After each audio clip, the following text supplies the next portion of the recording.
thrift shop de Macklemore. I'm gonna pop some tags, got $20 in my pocket. Oh mon Dieu, l'autre jour, là, on se promenait en char, on s'en allait jouer au badminton avec des amis, puis on a vu un monsieur avec un long manteau de poêle de même, comme dans le vidéoclip. Je me suis mis à chanter la tune tout de suite, y a personne qui a compris, genre, c'est le seul qui connaissait la tune, j'étais full triste. My god. Oh là là. Bienvenue à Philo de Poteau, un podcast de discussion sur des sujets variés, d'actualité ou non, par 3 personnes capables de philosopher sur fucking n'importe quoi. Envoyez-nous vos questions à questions@philodepoteau.com.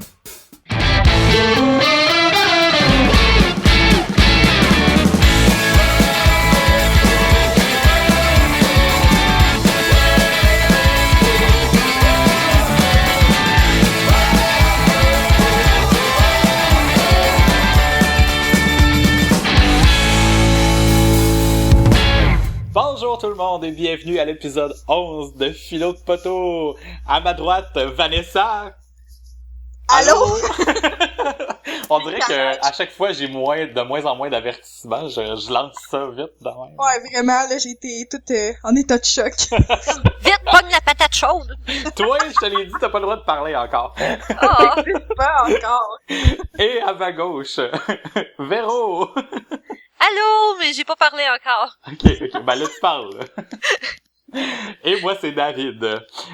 Bienvenue à l'épisode 11.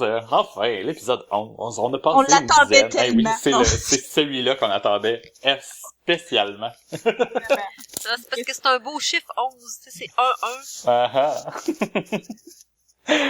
Bon, ben, allons-y. Dans le fond, moi, il n'y a pas vraiment de suivi cette semaine, à part que j'aimerais saluer un nouveau follower qui nous a laissé un commentaire qui a dit, et je cite, « Très bon » sur Twitter. Ah oui, pour vrai, comment ça j'ai pas vu ça, moi, passer sur Twitter? Pourtant, je suis rendue tellement bonne. Ben, c'est parce qu'il a juste tagué le compte du podcast. Je salue le Comedy Nerd sur Twitter. Okay. Il semble être un admirateur de podcast. On le salue. Merci de nous écouter. C'est un plaisir de rendre vos journées plus agréables. C'est le fun, c'est comme notre deuxième paire d'oreilles officielles qui nous écoute, parce que c'est le deuxième qui nous verbalise, vocalise le fait qu'il nous écoute, c'est cool. Ouais, selon les statistiques, on voit qu'il y a beaucoup de gens qui écoutent, mais peu de gens interagissent avec nous, malgré tout. Fait que... Faudrait les provoquer, là, ouais. Genre dire de quoi, comment envoyez-nous une photo de vous autres tout nus, ou de quoi, je sais pas. Je suis pas sûre. Ben, pas sûr ça marcherait, mais peut-être que ça les offusquerait, puis ils réagiraient. Envoyez ça à Véro. Ouais. Je veux pas de photo de pénis, merci. À commercial Buck Laser. Non. Mais j'ai vraiment de la misère à parler. J'ai comme mon nez qui bouche tout seul, fait que... Bon, voilà. Faut que je le dise. Ouais, c'est ça, des excuses. Ouais. Bois ton café Baileys, là, ça va t'aider. Ouais, qu'est-ce qu'on boit aujourd'hui, tout le monde? Hein? Ben, moi, Van, elle vient un peu de vendre la mèche. J'ai pas du café Baileys qui est rendu un petit peu tiède. Ouh. Oh, bien! Ça a l'air bon, du même. Café mi-frite. Hey, j'ai pas bu de café aujourd'hui, je me sens tellement faible. T'es rendu parce bon? Que c'est... Ouais, tu peux pas en boire un quand on est un peu le lendemain de brosse, c'est trop dur pour l'estomac. Ouais, ça aurait été tough, là, mais c'est ça, ouais. Pour les auditeurs, en effet, j'ai un peu bu hier, un peu. Mais bon, j'étais arrivé pour m'en faire un matin, mais je me suis juste rendu compte que je n'avais plus. On est allé faire l'épicerie tantôt, puis j'ai complètement oublié. Ma vie est fascinante. T'as oublié de t'acheter du café? Ouais. Mais je vais quand même trouver le moyen d'en avoir demain. Ben oui, c'est pas comme si t'habitais dans un bout de Québec où il y a comme des cafés à 4 coins de rue, là. Ben voyons, de quoi tu parles? Je sais pas. Et toi, Vanessa? Ben moi, tantôt, quand on n'avait pas encore commencé l'enregistrement, j'ai pris la première gorgée de bière et je me suis exclamée, oh mon Dieu, c'est donc bien bon. Mais alors, je vais reprendre une deuxième gorgée de bière. Non, une 6e gorgée, excusez-moi. Afin de t'exclamer à nouveau. C'est donc bien bonne, cette bière-là! Ah! Presque ressenti. C'est une vraie actrice!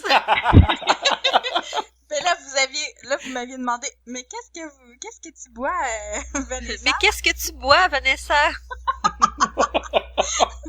C'est une blanche au bleuet. Oh!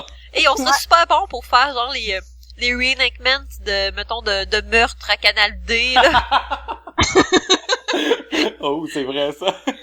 Oui. Ouais. Bref, c'est une bière qui vient de Trois-Rivières, les frères Houblon. Je les salue. Je sais pas c'est qui. S'ils veulent te commanditer, ils peuvent, là, y a pas de problème. Hey, en passant, là, ça me fait tout le temps rire maintenant, là. C'est à cause de vous autres, là, qu'on a commencé ça, là. Ben, je pense que c'est toi, Van, là, qui a commencé à dire « on les salue ». Oui. Je pense que c'est à cause de l'épisode que je disais qu'il y avait un monsieur, un de mes clients qui m'avait dit de dire « vous », puis toi, t'avais dit « on te salue », genre. Ouais. Mais tout ça pour dire que maintenant, là, quand j'écoute des podcasts, là, ça arrive vraiment souvent dans les podcasts québécois, étonnamment, là. J'avais jamais remarqué, là, mais ils disent vraiment souvent « on le salue »,« on la salue ». Ça me fait rire, là. Ça me fait chier. C'était ma marque de commerce. Ils t'ont volé ta catchphrase.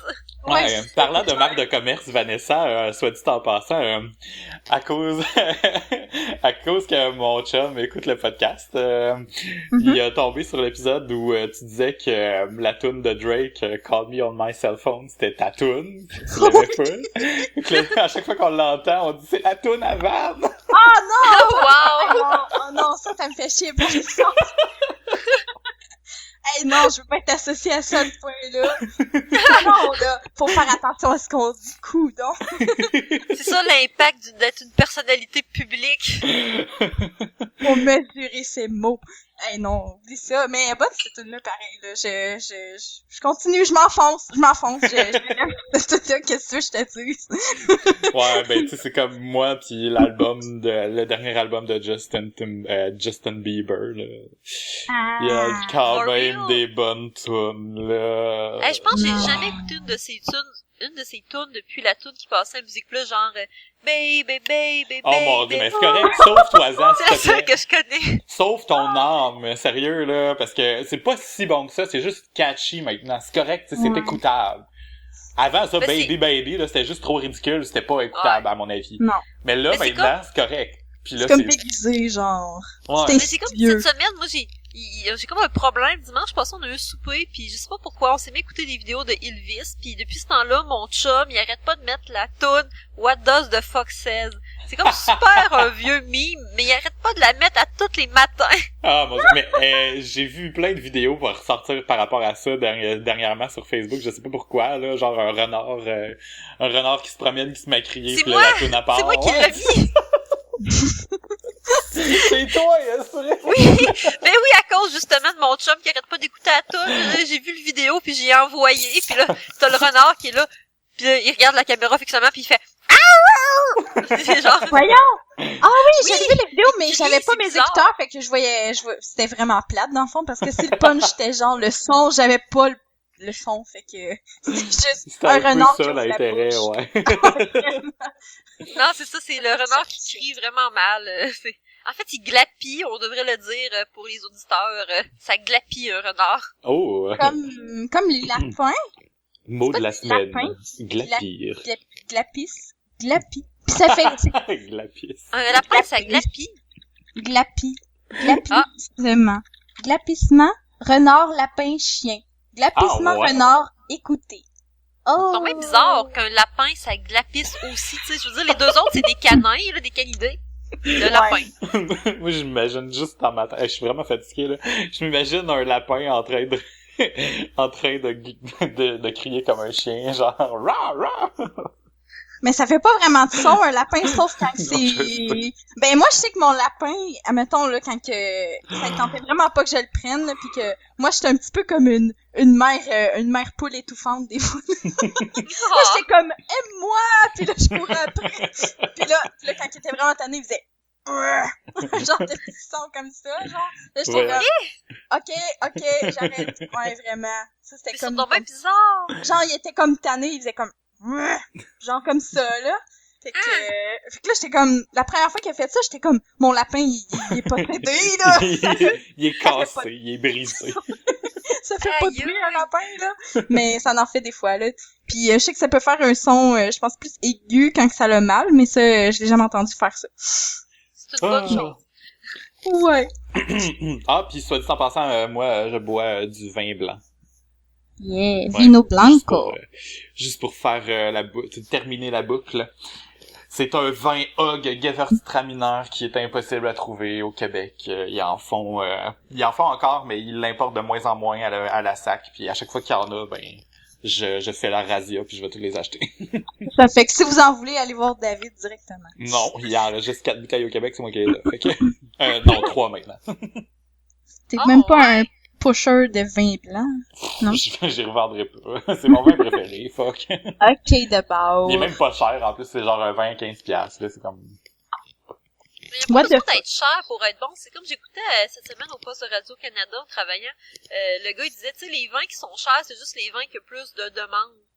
Ouais. Les meilleurs, nécessairement, c'est juste les meilleurs vendeurs. Fait que comme ça se vend plus, mais ils montent le prix.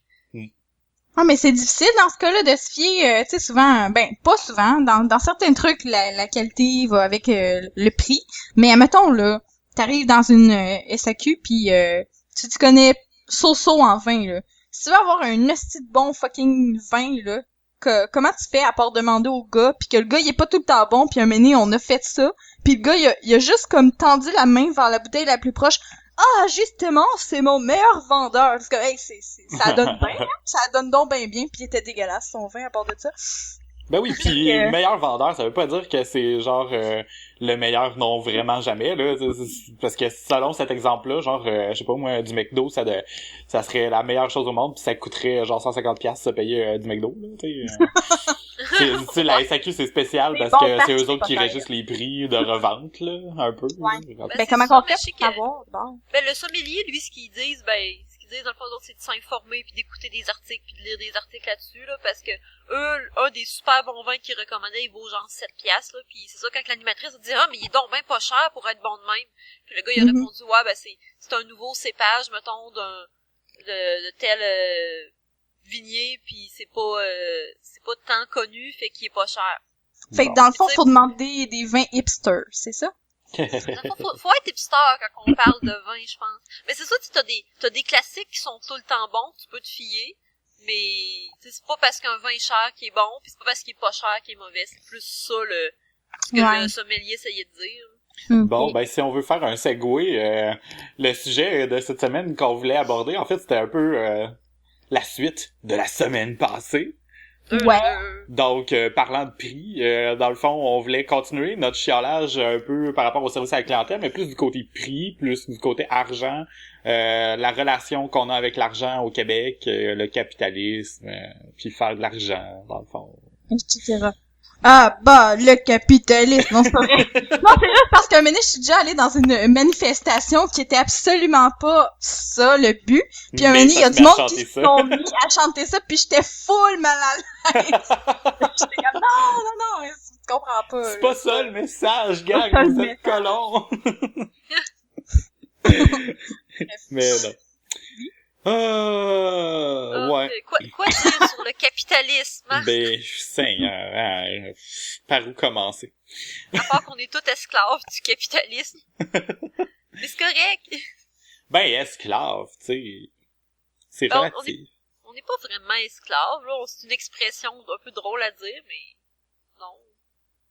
On dépend de ça pour vivre, ce qui est un peu dommage, mais... Ouais. Mais dans le fond, là, c'est quoi qui nous avait amené à parler de ce sujet-là? Parce que là, genre, mettons, la semaine passée, on était comme, oh mon Dieu, les clients, puis blablabla. Puis là, on voulait faire un lien avec le capitalisme, mais c'était pas nécessairement avec le capitalisme, mais c'était plus par rapport à quoi, finalement? Parce que, juste rafraîchissez ma mémoire. Je pense que ça venait du fait que, moi, je disais que j'ai des clients qui se plaignaient, mettons, du prix des jeux, mais tu sais que c'est pas moi qui fixe le prix des jeux. Ça avait parti de là, en bout de ligne, de la conversation la semaine passée. Là. Ouais, puis il y avait aussi le fait que lui, il trouvait ça cher, mais tu sais, c'est quand même ça le but de la compagnie qui vend le jeu vidéo, c'est de faire de l'argent, tu sais. Pour pouvoir vivre, pour pouvoir payer ses employés, qui vont pouvoir ainsi réinjecter l'argent gagné dans l'économie, puis faire rouler la roue. Ben, on n'a pas vraiment le choix de passer par le médium de l'argent, c'est ça qu'on a trouvé comme une transition à la place de juste passer par le troc.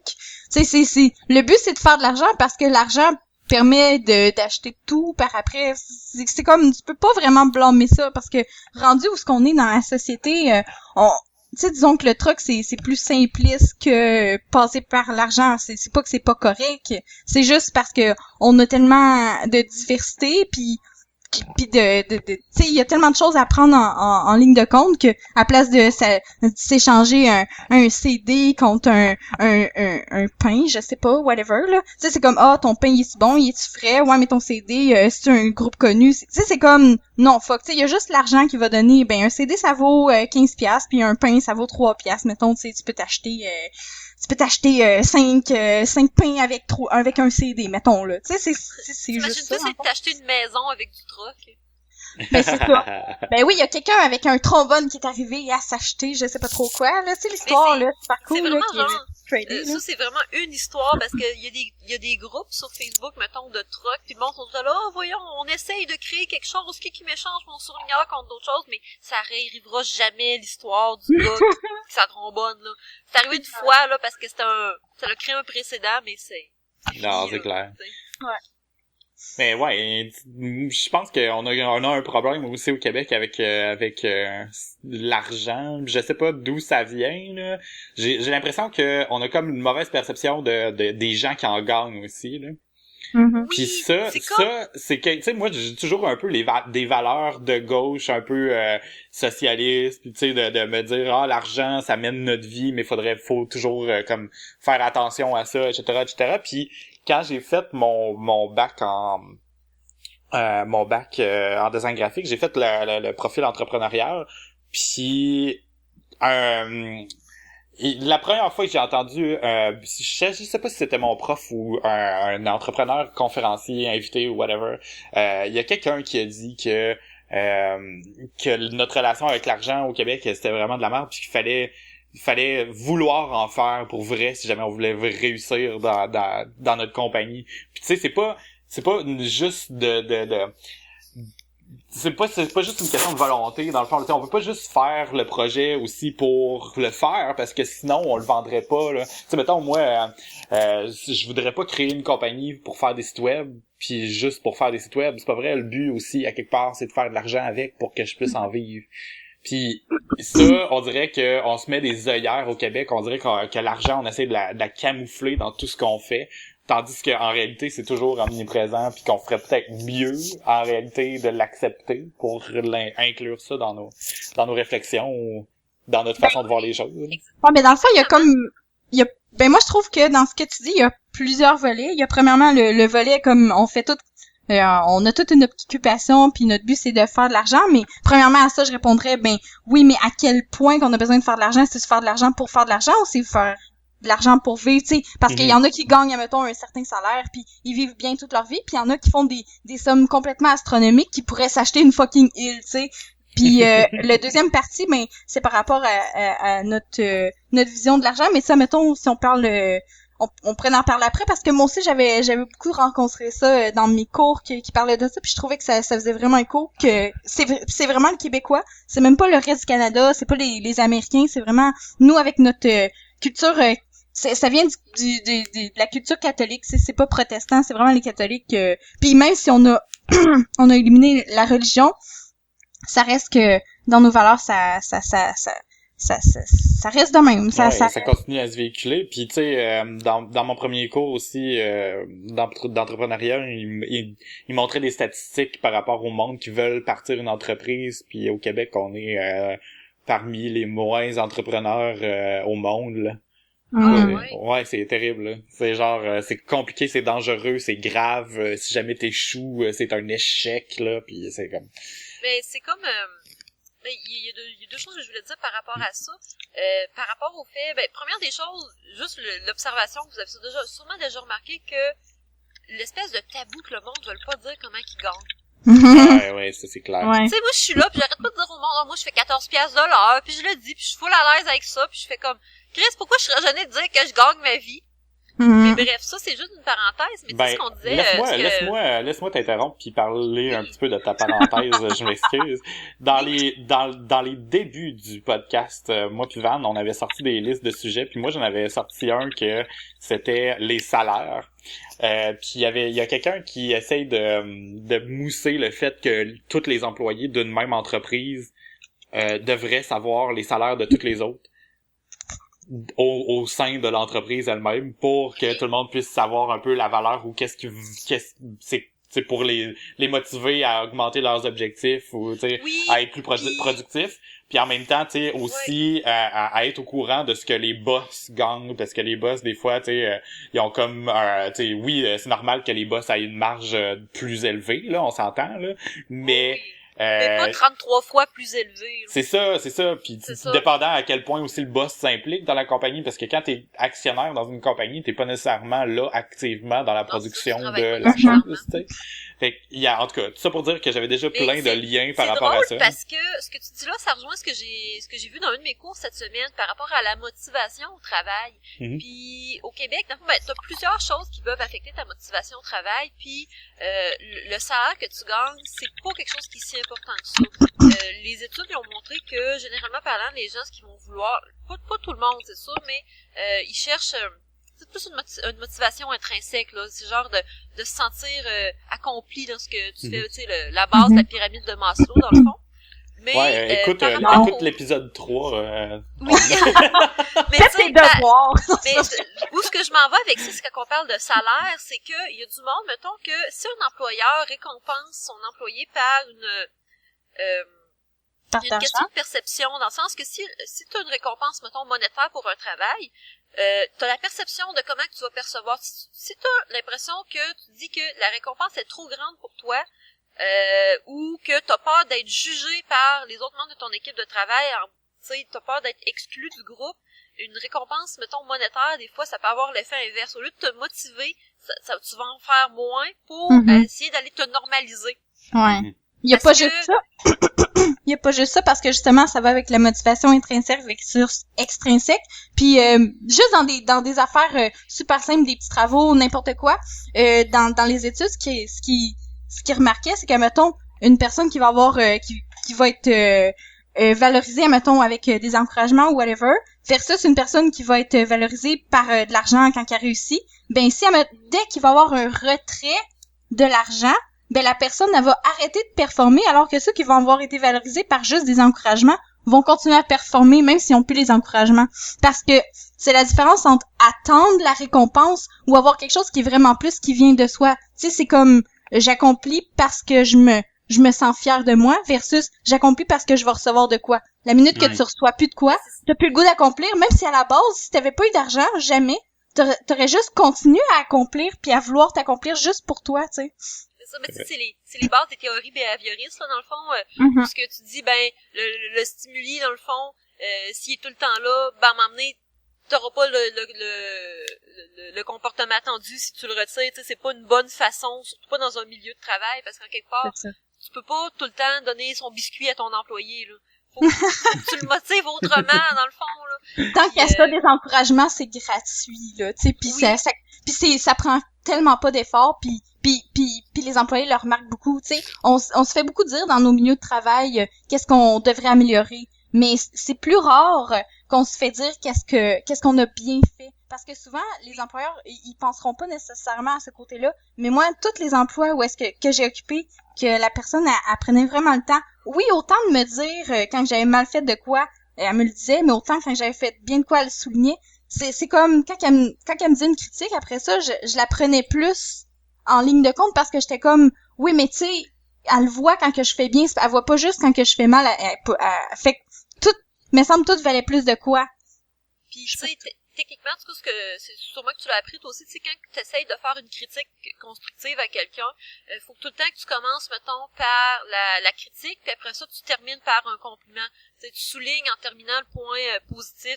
C'est particulièrement important, mettons, avec des enfants qui ont des difficultés d'apprentissage, parce que tu lui dis, bon, ben, gars, mettons, dans ton examen, tu as eu telle chose qui était mal, mais regarde, ça, tu l'as bien fait. Fait qu'on va travailler, tu sais, ça, tu l'as d'acquis, on va travailler, tu sais, parce que si tu fais juste tout le temps pointer ce qui se fait mal, la personne en est, c'est l'inverse, tu sais, c'est comme dire à quelqu'un qui est grosse, ben t'es grosse maigrie.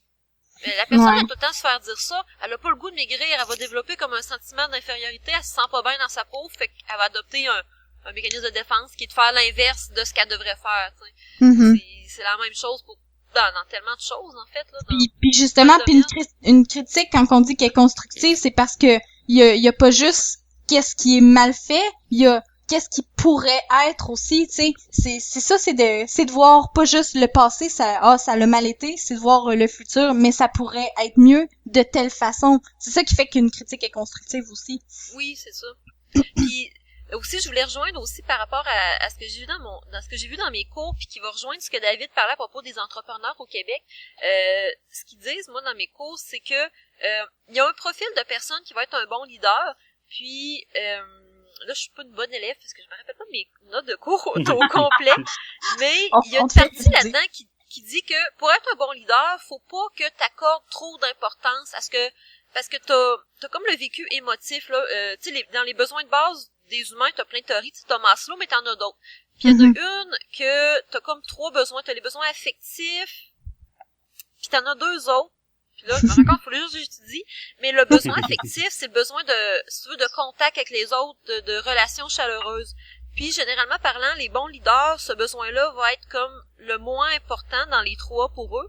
Parce que ils sont capables de dire, moi, ce qui est important pour moi, c'est la réussite, mettons, de mon projet, de mon entreprise, puis pas le fait que je sois aimé par les autres. Parce que pour être un leader, faut être capable de prendre les décisions qui ont besoin d'être prises, même si ces décisions-là peuvent être difficiles. Tandis qu'il y a des gens que pour eux autres, le besoin des relations chaleureuses avec leurs coéquipiers de travail va être tellement important qu'ils vont faire, moi, je peux pas prendre cette décision-là, ça m'apporterait je serais mal perçue. Puis je pense qu'au Québec, on a peut-être, en tant que société, beaucoup de personnes qui ont ce besoin affectif. Ouais, mais c'est dur parce que moi, mettons, là, mes clients, là, il y en a beaucoup que, ils s'accrochent vraiment beaucoup à leur entreprise ou à leur projet, puis à cause de ça, ils sont vraiment incapables de faire confiance aux gens autour d'eux, aux autres professionnels dont ils ont besoin. Fait que mettons, je sais pas moi, un exemple niaiseux, ça pourrait être quelqu'un qui a une boulangerie puis qui fait importer de la farine. La personne aurait tendance à faire comme, mais t'es sûr que ta farine est bonne? Elle a l'air d'être un petit peu pâle, là. D'après moi, tu l'as manqué, là. Tu te ferais peut-être mieux de regarder ça. Puis, tu sais, premièrement, oui, ça cause le fait de vouloir dire aux autres quoi faire, mais c'est vraiment juste un manque de confiance. Puis moi, c'est ça me gosse vraiment beaucoup parce que ça m'arrive souvent, parce que mon domaine, c'est quelque chose de complètement abstrait puis que les gens comprennent pas, là. Tu sais, comment qu'on fait un site web, il y a personne qui sait, là, dans la vie de tous les jours, là. Puis c'est pas quelque chose de super facile à expliquer non plus. Puis ça, c'est ma job, tu sais, je l'explique, puis j'explique le processus, puis comment, puis je les implique beaucoup. C'est juste que des fois, il y en a qui sont tellement émotifs puis attachés à leur projet que ils reprennent le contrôle, ils veulent avoir le contrôle alors que c'est pas leur job, tu sais. Puis ça c'est tough. Je pense que ça va aussi avec, tu sais, que le fait qu'au Québec, on a quand même un taux de suicide qui est assez élevé, particulièrement dans la Beauce. Mais oui, mais dans le sens que on est du monde vraiment trop fier. Je te dirais, tu sais, qu'on n'est pas capable, peut-être en général, de déléguer, puis que les échecs vont être perçus beaucoup plus difficilement, d'où la tendance à vouloir tout contrôler. Mais c'est ça, tu sais, un bon leader est capable de déléguer, puis est capable de prendre la décision, tu sais, même si peut-être que son employé l'aimera pas parce qu'il a décidé que, telle machine, faut la changer de place dans l'usine, on la change de place, même si toi t'es pas content, c'est ça qui va faire que ça va runner mieux. Mais ça me fait écho aussi à mon domaine, encore une fois, parce que mettons, en design, si t'optimises pas ton message pour bien communiquer quelque chose, c'est pas. Puis tu sais, c'est comme un mélange entre l'art puis la communication, là. Puis si ton petit dessin il est bien beau mais qu'il communique pas ce qu'il faut qu'il communique, ben c'est de la merde ton projet. Tu sais, fait qu'il faut comme rester vraiment ouvert à la critique puis à garder les yeux ouverts puis rester super absorbant de ces critiques-là aussi, parce que des fois on est tellement trop investi dans le projet que finalement on les voit plus, ces problèmes-là. Puis justement, tu sais, dans ma technique, quand on commençait à faire du design, notre premier projet de design, le prof nous a fait passer devant devant la classe, tout le monde, chacun notre tour, puis demander les commentaires des gens. dans la classe. Tu sais, c'est bitch, là, tu sais, notre premier cours, un de nos premiers cours au cégep, puis on se fait rabasser par des commentaires. Mais ça te met dans le pain parce que tu vas en avoir tout le long de ta carrière, après ça, des critiques, autant des bonnes que des mauvaises, là, puis faut que t'apprennes, puis c'est pas, puis par rapport aux critiques, souvent ce que j'entends c'est faut se forger une carapace, mais c'est pas tout à fait ça. Moi, j'ai pas l'impression que c'est ça parce que une carapace, moi je trouve c'est pas une bonne image parce qu'une carapace, il y a rien qui c'est comme traverse. Si tu voulais ignorer, tu sais, le message, mais c'est pas ça qu'il faut faire. C'est de rester ouvert. C'est plutôt, tu sais, tu gardes comme ton corps, tu sais, qui est à toi. Tu sais qu'est-ce qui t'appartient, tu sais qui t'es. C'est quand tu connais ton identité, tu te crées une espèce de confiance en toi. Puis par rapport à ça, ben dans les critiques, tu vas être capable de filtrer. Ben ça, comment qu'il me dira ça? Moi, j'aurais pas pu faire mieux que ça. Versus, ben tabarouette, c'est ben trop vrai. De tout ce que je connais de moi puis de mes compétences, c'est vrai que j'avais pas pensé à telle affaire. C'est plus ça. Puis je trouve que c'est beaucoup plus flexible puis tu sais qu'une carapace, mettons là. Oui, mais puis c'est plutôt ça à développer. Puis, tu sais, cette ouverture-là, c'est particulièrement vrai quand tu travailles avec d'autres personnes. C'est sûr que c'est quand même rare, là, mais il y a des domaines où ce que tu travailles tout le temps tout seul avec toi-même. Mais du moment que tu es en contact avec d'autres personnes, il faut que tu gardes cette ouverture-là parce que, crime, particulièrement des domaines, mettons, comme en psycho ou en éducation spécialisée, où ce que tes décisions, ton travail affectent une autre personne humaine, si t'es pas capable de te remettre en question, puis d'accepter que des fois, ça se peut que tu t'aies trompé sur ton intervention que t'as faite avec ce jeune-là. Hey, Chris, tu vas peut-être scraper la vie à du monde, là. Ouais. Arrête de te voiler les yeux, là, tu sais, dans ce temps-là. Hey, il y avait aussi quelque chose que je voulais dire depuis tantôt par rapport à quand tu voulais définir c'était quoi un bon leader, puis il y avait justement, puisqu'on est en train de parler, cette capacité-là à prendre les responsabilités de ses décisions. Moi, ce que je trouve là qui définit vraiment un bon leader, c'est quelqu'un pas qui va dire ça marche pas, ça c'est ça. C'est quelqu'un qui va faire je m'excuse si ça marche pas parce que j'ai pas suffisamment bien pris. Tu sais, je veux dire il va pas blâmer ses employés, il va plutôt se blâmer de pas avoir justement vu les problèmes de la bonne façon ou de pas avoir pris les bonnes décisions. Quelqu'un qui est capable de prendre ça sur ses épaules, je trouve que ça prend une méchante force de caractère. Puis je trouve que c'est une personne qui se fait beaucoup plus respecter aussi. Puis que ce soit dans des bonnes comme dans des, tu sais, même si c'est des décisions qui font pas l'unanimité, si la personne est capable de faire comme oui, mais moi c'est cette décision que je prends puis je suis capable de vivre avec toutes les conséquences que ça va apporter, autant que ce soit que le monde l'aime pas ou que finalement ça soit pas une bonne décision puis qu'il se plante puis à place d'aller blâmer ses employés, il va faire comme c'est moi puis je vais apprendre. Quelqu'un qui est humble aussi dans sa fonction, je trouve que ça fait un bon leader. Oui, puis c'est tellement plus agréable aussi parce que tu sais, j'ai côtoyé toutes sortes d'employeurs puis je suis sûre que les autres aussi. Puis le pire que j'ai connu, que je suis m'a mis le plus en crise, c'était le genre de personne qu'il avait toujours raison. Il te demandait ton avis, tu lui disais honnêtement ce que tu pensais, puis il pognait les nerfs, genre. Moi, personnellement, cet employeur-là, il m'a boudé. Il a arrêté de me parler. Juste parce que, genre, j'ai dit non, je trouve que ce facing-là, ça fait pas super beau. Il m'a demandé mon avis, là.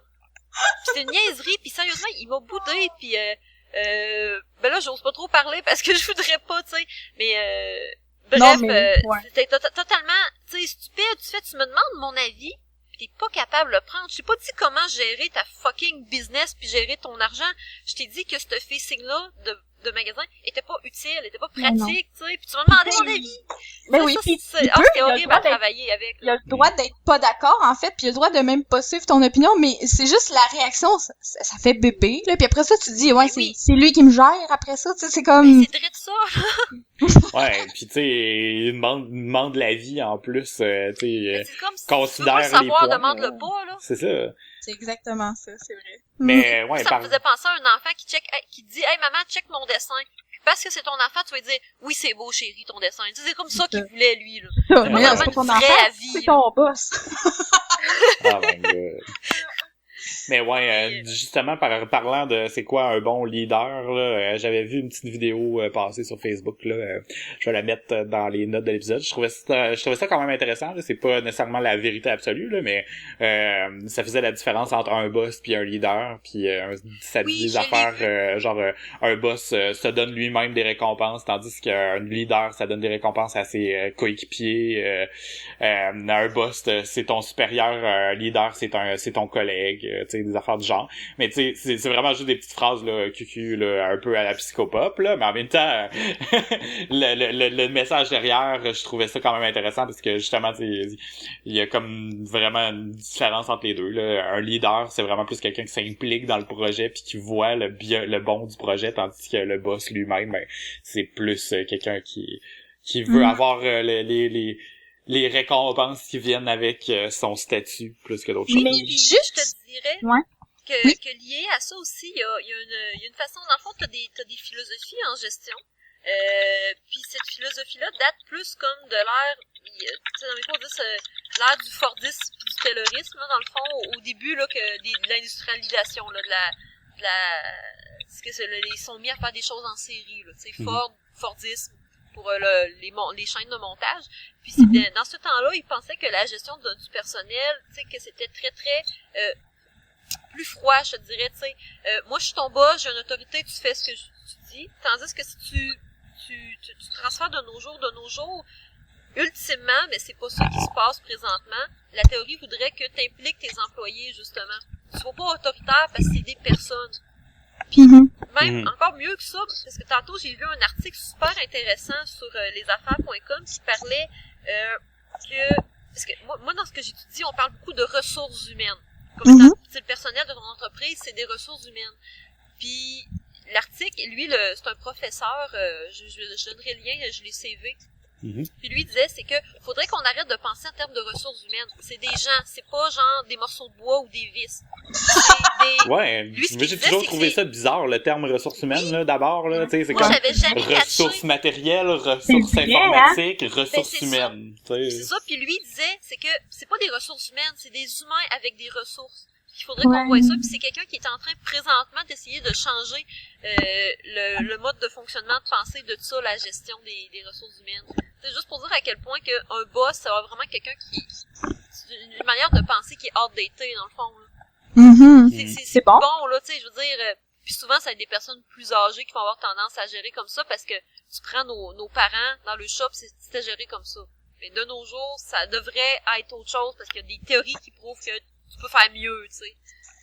Mais je trouve ça super bon cette idée-là d'un leader qui se met plus comme tu sais au même niveau que ses employés, tout en ayant une vision qui est différente puis qui fait avancer le groupe, tu sais, parce que ça en prend tout le temps un, tu sais, ça peut pas être juste plein de monde désorganisé qui un tire d'un bord, un tire de l'autre, ça prend quand même quelqu'un à la tête qui va faire avancer dans une telle direction, tu sais, c'est plus productif de cette manière-là. Mais puis je trouve ça super bon. Mais reste que moi je trouve quand même que justement quand on parle de nous les Québécois, puis on a comme effleuré le sujet un petit peu avec notre rapport à l'argent puis tout, mais est-ce qu'on s'entend pour dire que quand il y a quelqu'un qui est attitré comme étant un boss ou quelqu'un qui doit prendre des décisions, on a tendance à y faire moins confiance?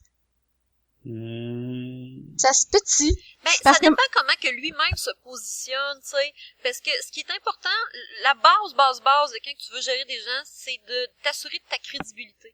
Tu sais, c'est comme la base de tout, là, que j'ai fait un travail de 10 pages là-dessus cette semaine, genre. C'est que si tu veux que les gens avec qui tu travailles te respectent, faut que tu sois crédible. Faut que tu leur montres, tu sais, quand t'as un dialogue qui s'ouvre, pis t'es capable de dire, genre, à tes employés, gars, moi, je prends telle décision à cause de telle chose. T'es capable de l'expliquer.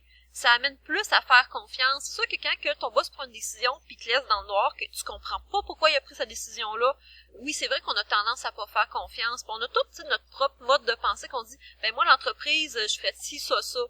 Mais même si c'est pas nous qui la gère. Pis c'est ça, c'est vrai qu'on a tendance à pas faire confiance à notre boss. Mais je pense plus que c'est la façon à cause, tu sais.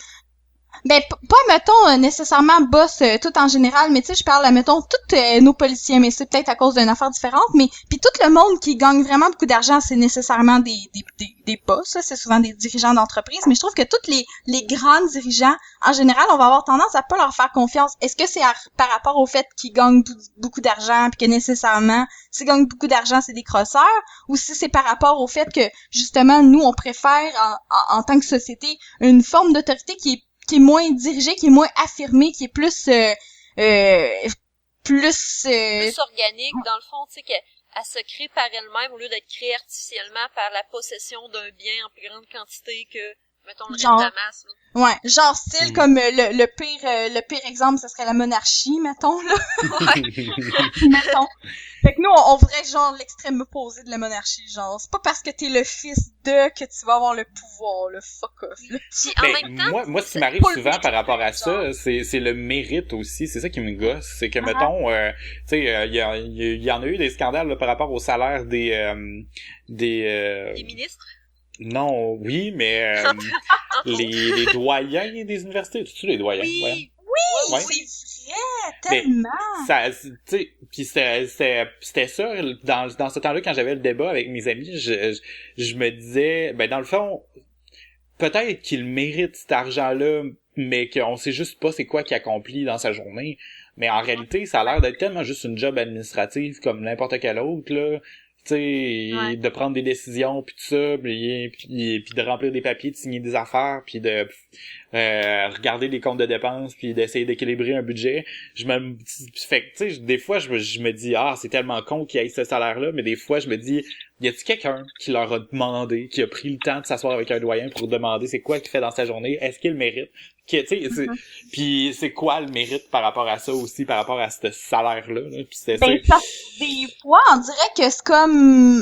On dirait que le salaire vient seulement avec comme le nom associé, comme un doyen, ça peut pas gagner pas cher. Tu sais, c'est comme si il doit gagner cher pour justifier le prestige comme de sa fonction. Tu sais, un doyen, ça peut pas gagner le salaire minimum, là, sinon, tu sais, c'est comme, veut pas, c'est quand même, tu sais, assez lié, la fonction de argent versus qualité, même si c'est pas nécessairement ça, mais veut pas, on s'entend-tu qu'un doyen, genre, qui gagnerait 10 et 50 $, on serait comme, il fait une job de marde?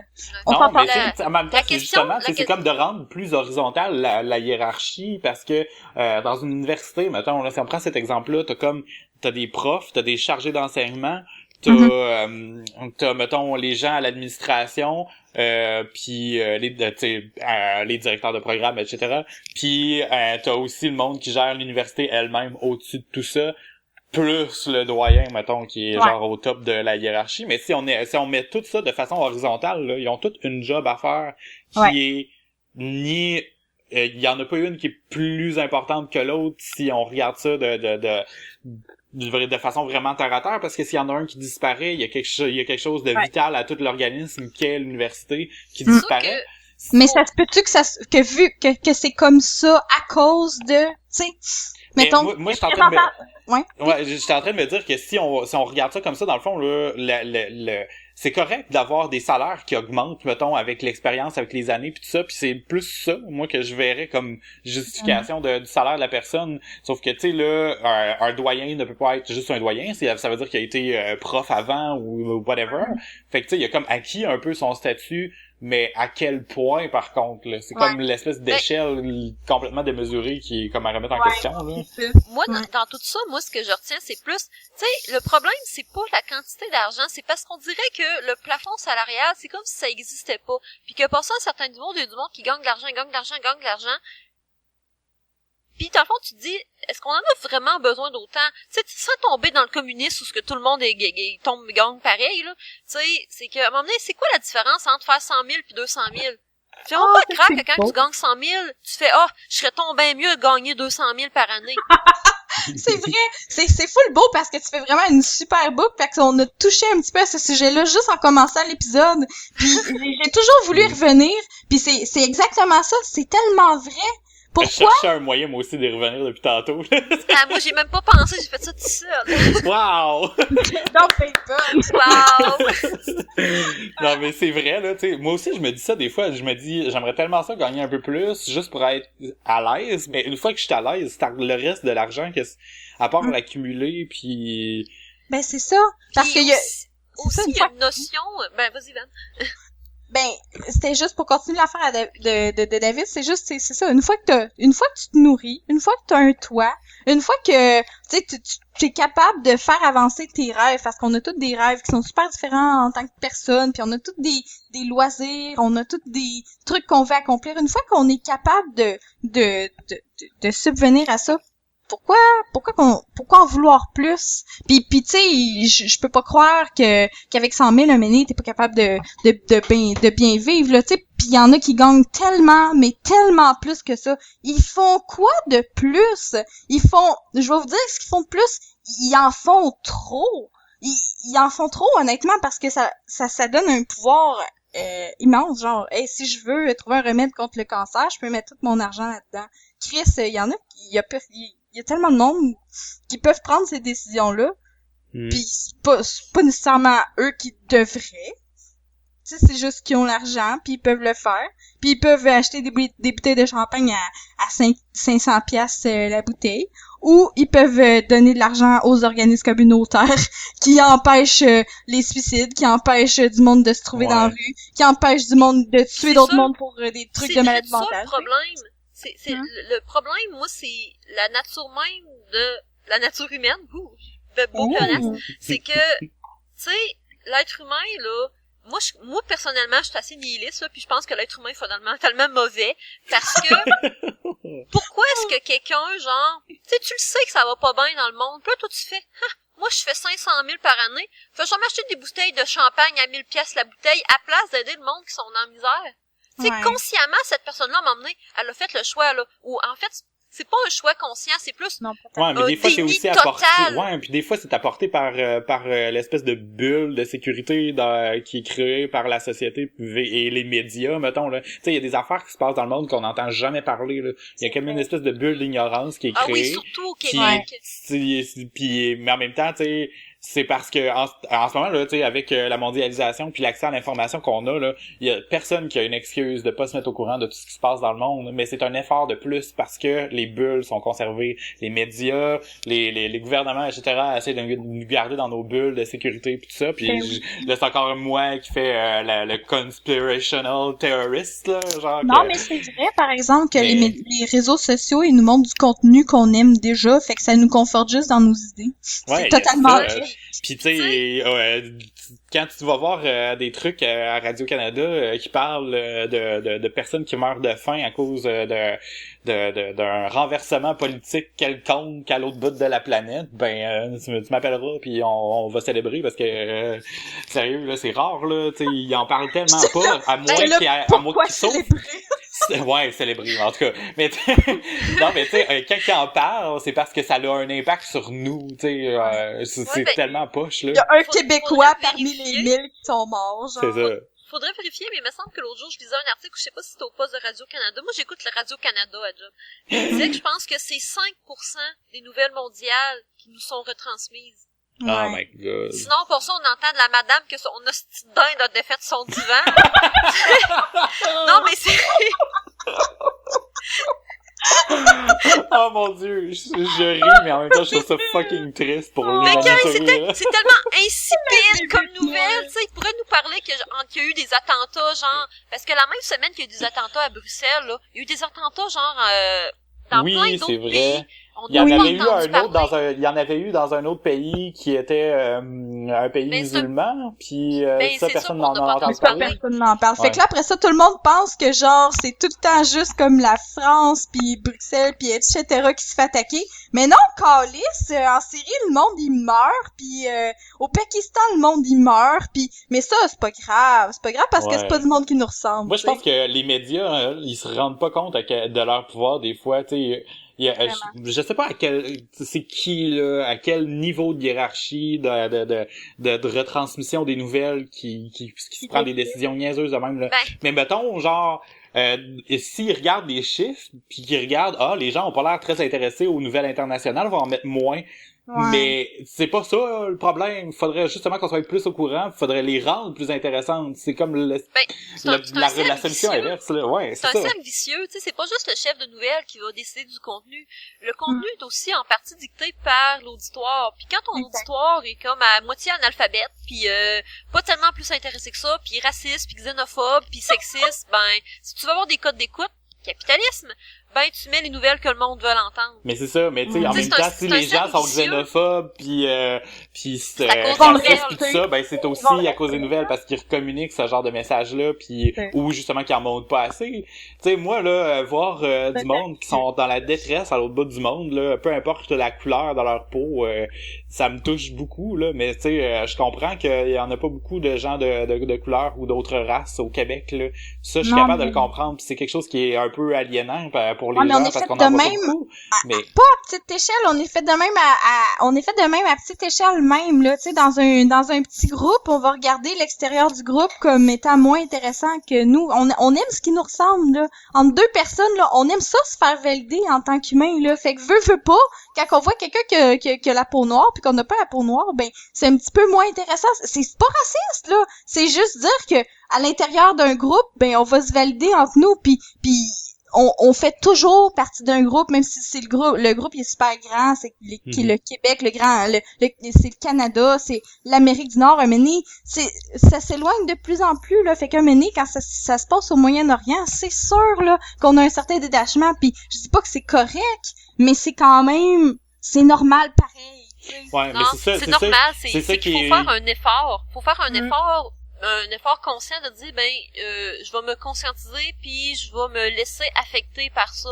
Ouais. Parce que c'est ça, c'est normal, oui, mais c'est parce que maintenant on a accès à l'information de tout ce qui se passe partout dans le monde, puis en même temps, c'est un sophisme de dire que c'est normal. C'est pas parce que c'est normal que c'est bien, tu sais. Non, c'est ça, non, mais c'est normal qu'on se trouve tu sais dans notre petite bulle puis qu'on ait moins la vision globale à quelque part là, il y a comme mais en même temps c'est ça le problème aujourd'hui là, tu sais il y a plein de monde qui ont chialé justement qu'il y a eu des attentats ailleurs qu'à Bruxelles en même temps, mais que c'est Bruxelles qui volait la vedette, même si c'était tu sais c'était pas dans la même c'était pas dans la même région, c'est comme dans une bulle où il y avait pas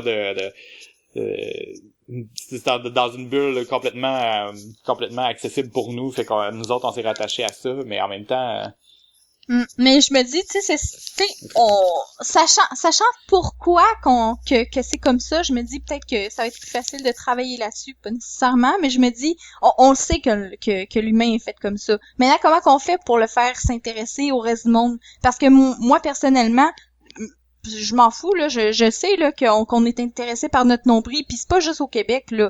Le reste du monde sont tous intéressés par leur nombril. Mais comment qu'on fait dans un contexte où est-ce que on a de plus en plus accès à pouvoir voyager partout, puis avec la mondialisation, c'est pas juste un mot, là, c'est un effet, c'est réel.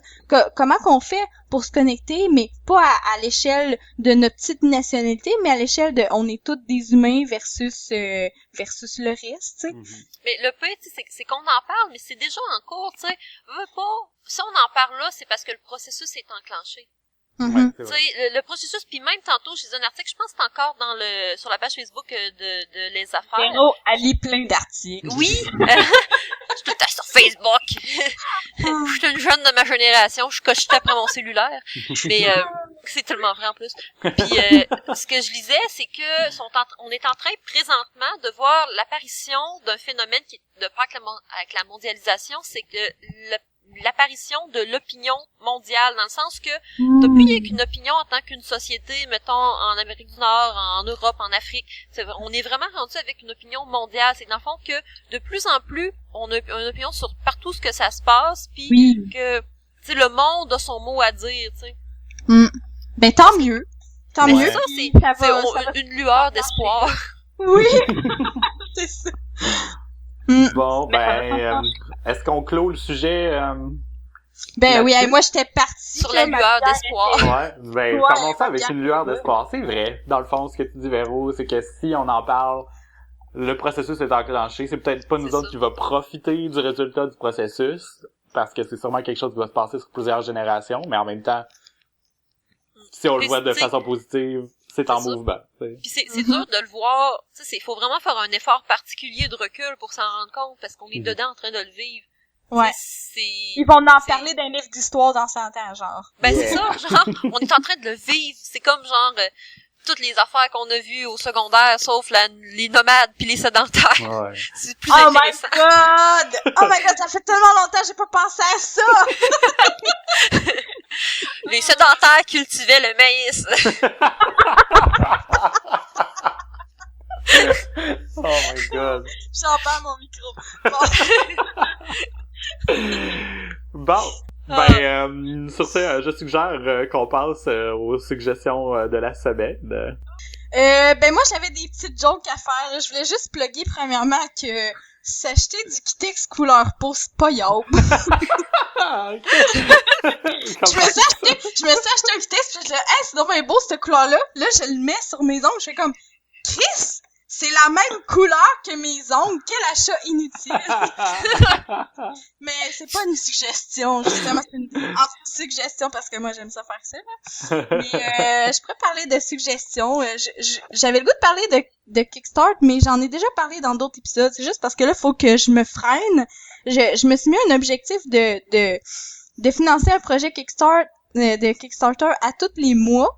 Puis là, faut que je me freine parce que là, je suis comme, ben non, Chris, je vais pas passer tout mon argent là-dedans. Là, j'en ai fait un en janvier, février, mars, j'ai avril. Puis là, j'ai déjà mon projet de mai. Puis là, je suis comme, ouais, mais il y a d'autres affaires qui m'intéressent. Fait que bref, Oh je non! suis rendue à me freiner parce que je trouve ça vraiment trop merveilleux. Fait que j'aurais pas de misère à financer des projets à tous les mois, d'après moi, là. Mais c'est hot ça comme idée, mais en même temps tu sais le budget, la question budget c'est aussi dépendant du projet lui-même là, on s'entend. Ouais, ben ça dépend. Ce que je trouve le fun dans Kickstarter, c'est que tu peux choisir vraiment c'est quoi ton backing, genre est-ce que tu veux juste que ton nom soit cité en quelque part. Moi je suis comme c'est plate là, une pièce c'est plus fuck off. Moi je veux recevoir quelque chose de tangible. Puis justement, j'ai reçu mes livres, puis c'est vraiment extra cool là. C'est une maison d'édition qui publie juste des livres punk. Puis j'ai tellement pensé à vous là, j'ai reçu, tu nous en avais parlé, ouais. J'ai reçu 4 livres et ça m'a pris fucking un mois parce que ça a été pogné dans les douanes un mois là, ça m'a vraiment fait chier puis j'avais peur de pas le recevoir mais je les ai finalement reçus. Puis ce que je vais faire, je vais en lire un, puis je vais vous en shipper chacun ou la prochaine fois qu'on se voit, je vais vous en donner chacun. Puis moi, mon but, ça serait qu'on les lise puis qu'après ça, on se les échange parce que je voulais partager ça avec vous. Puis c'est ça. Ben ça peut être ça ma suggestion dans le fond. Donner généreusement à Kickstarter parce que c'est vraiment des projets cool. Puis on se sent un petit peu comme un dragon. Un dragon. Ouais. Oh. De l'émission Dragon's Den et non pas comme la bébite qui hoard de l'or. C'est ça. Un petit peu des deux. Un petit peu des deux, c'est ça. Mais précieux. Bon, ben ok, c'est noté. Donc, suggestion Kickstarter, financer des beaux projets. Oui. Cool. Puis pas du Kitex couleur peau. Exact. Très Bien important. retenu. L'autre fois, je suis sorti avec mon chum, on a décidé de faire une espèce de pub crawl où on a été à plusieurs places qui vendaient des bières à l'érable. On a été à la Voie Maltée, entre autres, à la Voie Maltée, la Souche et la Corrigane. Puis c'est 3 endroits que j'adore, premièrement, là, mais je voulais que ma suggestion de la semaine soit la bière à l'érable de la Corrigane, qui est la Croque-Mitaine DC. Yeah. C'est comme une version pépée de leur Croque-Mitaine normale. Là. C'est une bière qu'ils ont déjà, sauf que celle-là est vieillie en fût de quelque chose. Je me souviens plus trop. En fût d'érable. Non, je sais pas. Non, mais ils ont rajouté de l'érable dedans après, puis en tout cas, elle est vraiment bonne. Je l'ai adorée. Je l'ai vraiment adorée. En tout cas, la bière du mois de la Voie Maltée, c'est justement celle qui est à l'érable. Elle est vraiment bonne aussi. Elle goûte beaucoup l'érable, puis ça m'étonne parce que des fois, les bières aromatisées à quelque chose, on a l'impression que ça va goûter un petit peu ça, puis pas beaucoup la bière. Mais dans ce cas-ci, toutes les bières au sirop d'érable, même celle de la Souche aussi, là, ils goûtaient pas mal l'érable, puis c'était vraiment satisfaisant pour quelqu'un qui a pas encore été à la cabane à sucre. Oh my god! Mais Faudrait moi non que je plus, ramène une c'est petite que bouteille les de deux. sirop. Mais la fois que j'étais allée chez mes parents, le sirop il était vraiment extra clair, fait que ça goûtait pas assez l'érable à mon goût. Tu sais quand que le sirop c'est du Ouais. 2 à 1, mais t'es comme ça goûte quasiment juste l'eau d'érable. C'est comme je goûte l'érable mais pas tant. Moi j'aime mieux du bon B là, à plus foncé, ça goûte l'érable longtemps dans ta bouche là. Ça c'est perfect. Yeah. Ah, puis à la souche, il y avait deux nouveaux desserts dans le fond là. Il y en a. J'allais le dire parce que je suis comme je suis rendue tellement cool à Twitter, je vais pouvoir faire un lien. Ouais. Mais oui, c'est ça, c'est à toi que j'en avais parlé. On a parlé sur Twitter, c'est vrai. Oui. Ben c'est ça, dans le fond, à la souche, il y avait parce que dans le fond, on a soupé à la Voie Maltais, on a été à la souche après pour goûter à leur bière. Finalement, on s'est laissé tenter par les desserts, puis on a fini à la Korrigan. Puis à la Korrigan, c'était une soirée spéciale, et ils faisaient de la tire sur neige. J'ai pas été à la cabane à sucre, mais ils faisaient de la tire sur place, là, en tout cas. Fait Nice. que de ce que je comprends, toi, David, dans tes semaines, tu travailles puis tu manges. Moi, c'est ça! Ça a T'as l'air tout vraiment compris. cool, ta vie, sérieux. C'est pas mal ça que j'ai fait cette semaine aussi, là. Hier, on a été goûter des bières, en tout cas, tout ça. Mais bon.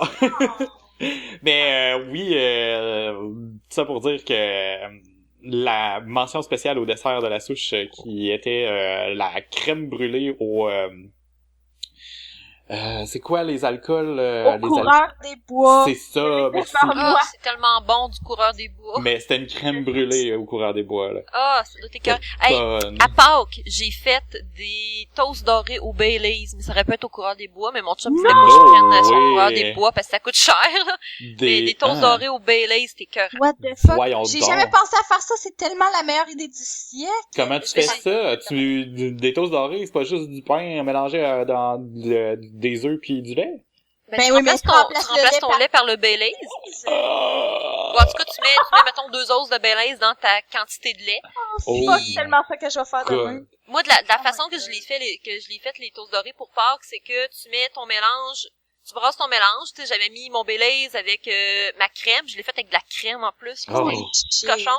J'ai mis de la cannelle dedans. Puis après ça, tu mets toutes tes tranches de, dans le fond, tu mets tes tranches de vin, tes beurres, t'es mets dans un Pyrex, mettons, qui va au four, puis après ça, tu vides ton mélange d'œufs et de Baileys sur ça. Ben what the Le- fuck? Tu le laisses mariner toute la nuit dans le frigidaire, puis le lendemain, tu le fais cuire au four pendant genre une demi-heure. Voyons donc. Je viens déjeuner chez vous demain. Ah oui, puis j'avais fait de la crème fouettée au café pour aller avec ça.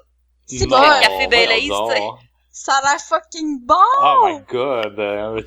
Je peux te sortir avec toi, Véro? La femme idéale. Ah, c'est ça, parce que je fais des toasts dorés au Baileys. J'ai rien fait une fois à date, fait que Ben je là, vais c'est le pas ça qu'on a retravailler. dit dans l'épisode du féminisme, que c'était juste ça, que c'était bon à faire, les femmes? La cuisine? Ah, c'est le ça. ménage? C'est ça. Ouais, c'est ça? Ok. On a fait Oh, un coup ouais. de kitchen. J'ai pensé à ça, puis je pense que j'en ai une suggestion finalement. Oh. Ça va nice. détonner avec les autres semaines. Cette semaine, parce que moi, pendant que j'étudie mes affaires d'administration, ben j'écoute du black metal. Ben, je trouve que ça aide à se concentrer. Fait que j'aimerais ça suggérer un groupe qui est un groupe québécois, parce que je vais rester dans le local. Malheureusement, je suis vraiment poche à prononcer leur nom, parce que c'est un nom probablement écrit en norvégien, là. C'est Sjørte. CSJERTHE. Avec leur album La mort du prince noir que je mettrai en lien. Wow. C'est super bon. Puis j'ai pas arrêté d'écouter ça toute la semaine en étudiant genre le comportement organisationnel. Moi aussi, j'ai des passes de black metal, mais moi, d'habitude, c'est l'automne. Je sais pas Ah, moi, c'est pourquoi. tout le temps. Moi, je peux pas écouter ça le printemps, c'est l'automne. L'été, c'est punk rock. L'automne, c'est black metal. L'hiver, c'est du classique. Puis le printemps, c'est du pop. Oh. Sérieux, je suis fuckée. Ben, il y a plein de groupes québécois, tu sais, super bons de black metal, tu sais, il y a Monarque, il y a Sombre Forêt. Hey, je vais pas me mêler, il y a des groupes qui sont pas québécois dans ce que je vais dire, là. Mais t'en as quand même plein des très bons, là. Oui, puis j'aime tellement ça, du black metal. Mais juste l'automne.